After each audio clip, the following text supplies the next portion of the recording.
And welcome to my channel of Passionate PT. Today we're going to discuss about ascending tracts. So let's start. So ascending tracts, as the name suggests, the information travels from the periphery towards the brain. The information ascends upward. So these tracts transfers the information from the peripheral parts of the body towards the brain. So these are sensory tracts. Ascending tracts is another name for the sensory tracts. So two main tracts we're going to discuss today: dorsal column medial lemniscal system and anterolateral spinothalamic tract. So first let's talk about DCML. So first we'll discuss about the pathway of the DCML. Information is first carried by the mechanoreceptors or receptors. Information is carried by mechanoreceptors. Okay, they carry the information from the peripheral part towards the spinal cord or towards the dorsal horn or dorsal column of the spinal cord. As I described earlier in my previous video, the dorsal horn or dorsal column receives the sensory tracts or the sensory information. Okay, so the information travels to the dorsal column. From there the information travels towards the brain, towards the medulla, in the cuneate and gracile nucleus. From there the information travels towards the thalamus and finally reaches the somatosensory cortex or the sensory cortex. This is how information travels from the peripheral part towards the brain through DCML or dorsal column medial lemniscal system.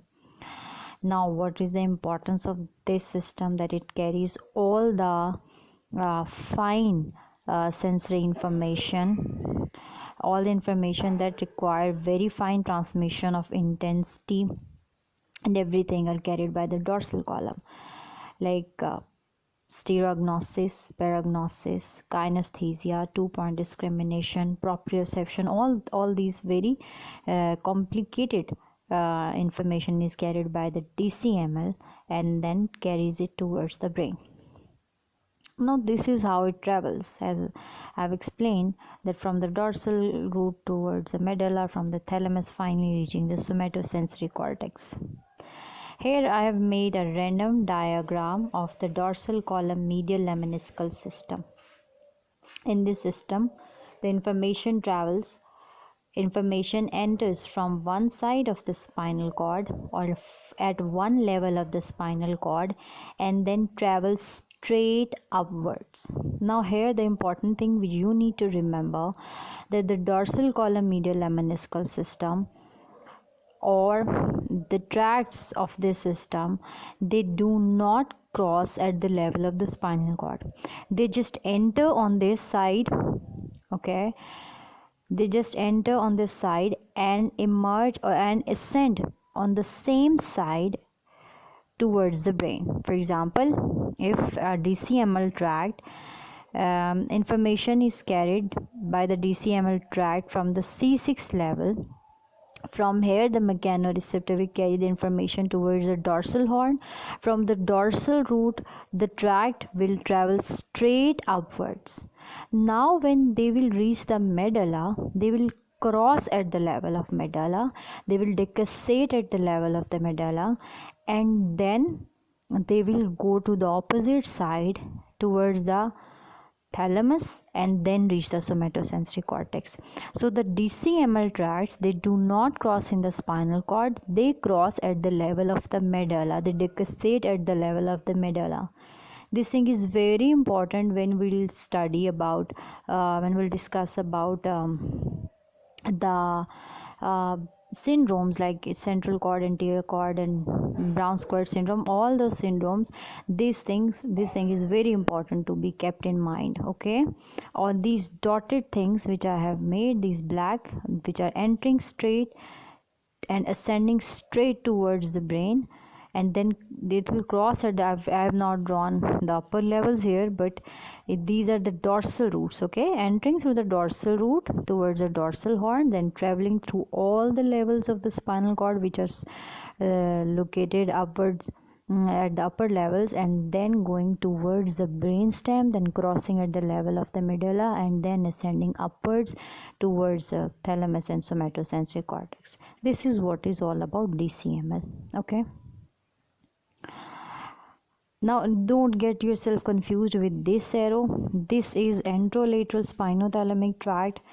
In the beginning I tried to make both the tracks in the single figure, but then I thought that it will confuse you, so I have made separate figures for both the tracks. Okay, so this is for anterolateral tract. Do not confuse it with the rest of these black lines, and this big dotted line is showing the DCML tract.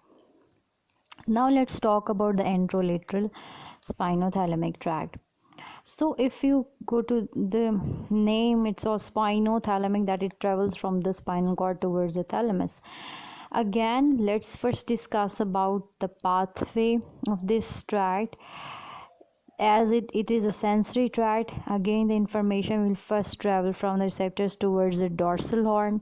From the dorsal horn, the information will travel towards the brainstem, means from the spinal cord, dorsal horns of the spinal cord, information will travel towards the brainstem. Brainstem includes three components: midbrain, pons, and medulla. Information will travel through all of the three components, and then it will travel towards the thalamus. Okay, from the dorsal column, information towards the medulla, pons, midbrain, then towards the thalamus, then through the internal capsule it will reach the somatosensory cortex. This is the pathway, more or less similar to the DCML. Okay, now these tracts are very important for carrying two primary sensations, and that are pain and temperature. Tickle, itch, and sexual sensations are also considered to be carried by anterolateral spinothalamic tracts. Okay, so these tracts also carries pain and temperature sensation, and this is their pathway. Now here another thing is their route of traveling, their way of traveling. Okay, these tracks, they travel a bit different from the DCML. It's not like that they simply enter the dorsal horn and then ascend towards the brain. No, these tracts enter at one level. For example, if you consider at T1, the anterolateral spinothalamic tract will enter towards the dorsal horn of the spinal cord. At the level of dorsal horn of the spinal cord, it will ascend straight upwards 2 to 3 levels. There are variations at different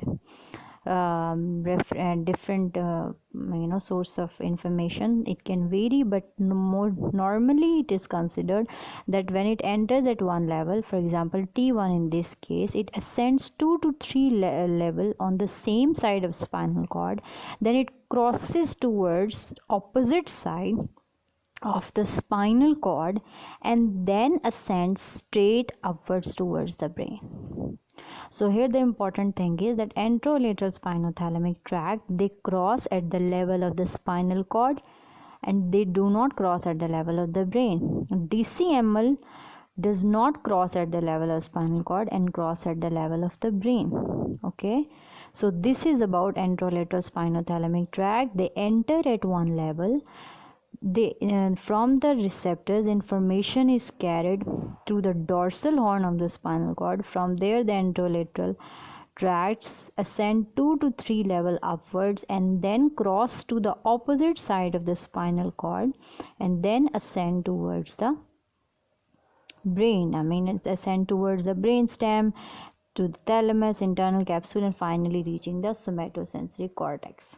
Okay, so this is the difference between the DCML and anterolateral spinothalamic tract. This difference is very important, and this must be kept in mind.